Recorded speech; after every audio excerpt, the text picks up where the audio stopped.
As we can see, this page is not finished yet, so we'll now use utilities to adjust the style and layout of this page. First, we'll add some margin to the right of our navbar brand up here, or actually to the image inside of our navbar brand. So we'll add the class MR2. Save and just have a quick look.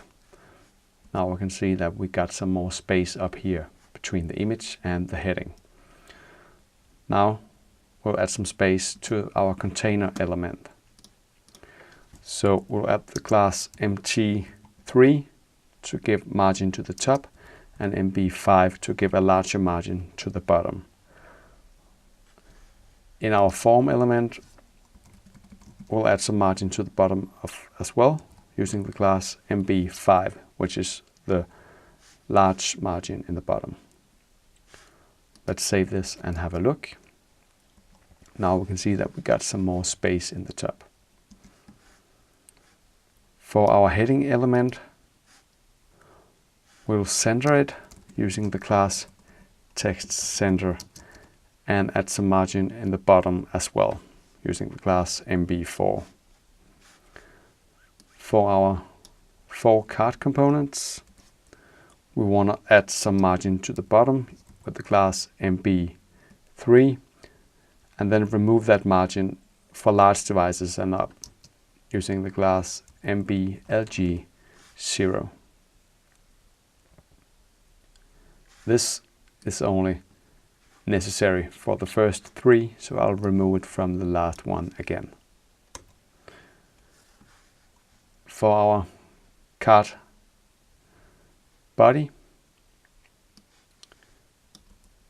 here we'll add the class text center to center the content, that is our image, heading and text inside.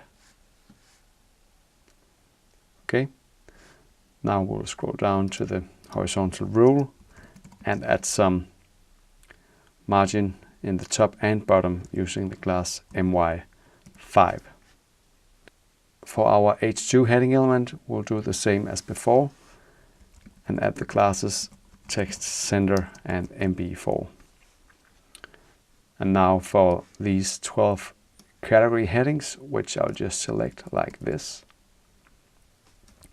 we'll add the margin in the bottom of 3 and remove that for small devices and up, or increase the margin in the bottom on small devices and up using the class MBSM5.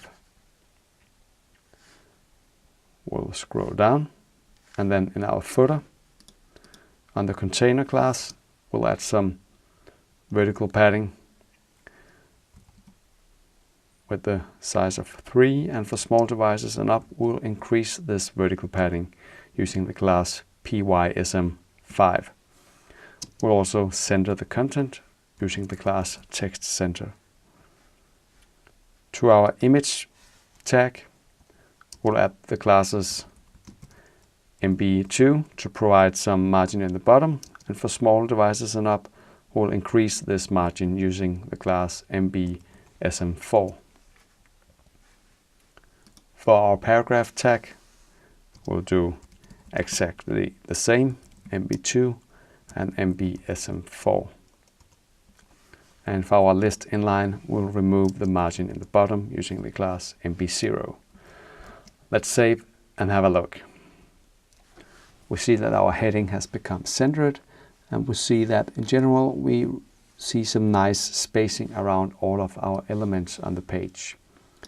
We can see that this spacing is applied in different ways for small devices and larger devices as well. So this page is now finished.